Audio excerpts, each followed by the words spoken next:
Projet de résolution américain soumis au vote du Conseil de sécurité. Le texte vise à prolonger d'1 an le mandat des experts enquêtant sur l'utilisation des armes chimiques en Syrie.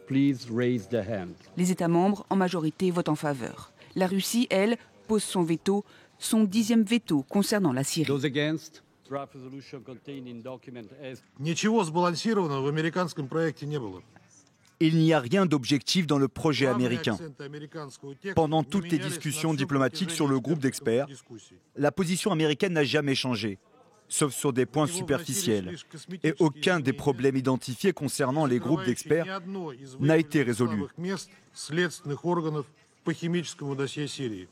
Un autre projet de résolution concurrent avait été présenté par les Russes. Il réclamait une révision de la mission et un gel du dernier rapport accusant le régime de Damas.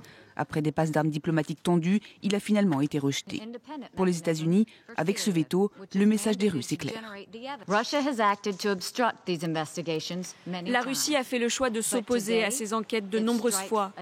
Elle a mis à mal l'effort conjoint des États membres qui recueillaient pourtant le soutien de ce Conseil de sécurité. En supprimant notre capacité à identifier les auteurs de ces attaques, la Russie sape nos capacités à empêcher de futures attaques. Des attaques comme celle meurtrière de Khan Cheikhoun au gaz sarin en avril dernier. Elle a fait plus de 80 morts et des centaines de blessés et elle a indigné la communauté internationale.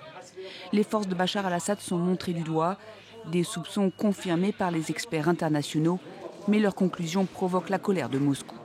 Pour l'allié indéfectible de Damas, l'enquête est approximative et mensongère.